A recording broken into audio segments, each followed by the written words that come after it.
I spent $8.50 ruining my cheating ex's life. When I was at uni, I started dating this guy. At first, he was wonderful.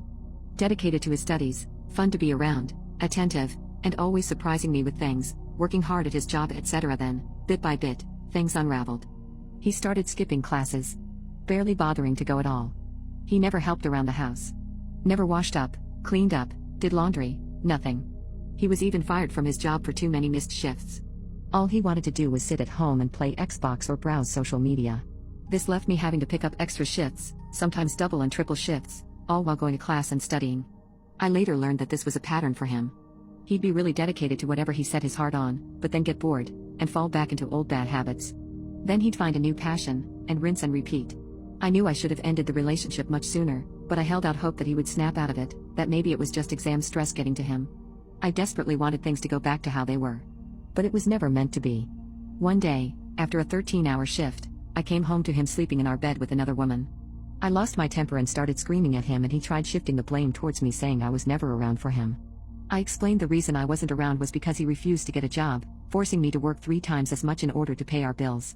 I kicked him and the other woman out shortly after, and told him not to come back. I was so stressed with everything that it wasn't until the next day that our joint savings account crossed my mind. There was a little over $5,000 in there. Other than a few hundred from him, the rest was money I had saved. When I checked the account, it was all gone. My ex had cleaned out the account and moved into a flat with his new side chick. I called the bank. There was nothing they could do. He was authorized on the account. I contacted the police. They told me there was nothing they could do since it was a joint account, so nothing criminal had happened. They suggested taking it to civil court, but said I'd probably spend more money than I got back in legal fees, so it likely wasn't worth it. My ex had stolen $5,000, and there was nothing I could do about it. I felt like such an idiot. I got even angrier when I saw his posts on various forums boasting about his new game consoles, new games, new TVs and gadgets. All bought with my money. I'm not usually a vengeful person. Petty on occasion, sure, but I've never wanted to exact revenge as much as I did right then. And I knew just how to do it. While I was a student, I did temp work every summer to help pay for my studies. One such job had been for a debt collection agency. The work was as crappy as you can imagine, but it paid really well, and it was only for a few months. My ex had been dodging debt for many years, and he was very proud of that fact. He was also proud of the fact that his debt was close to being statute barred and he hadn't paid a penny.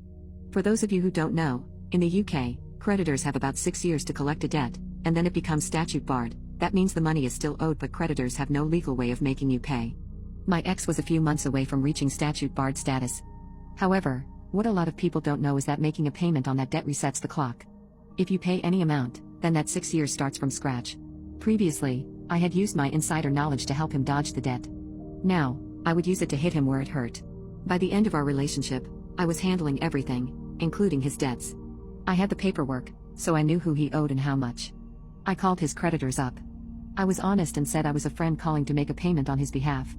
I didn't pretend to be him because that would be a big legal no-no. They weren't allowed to disclose any details, but they were able to take payment. I paid the minimum I could on each debt, about $1 on most, but one had a minimum payment of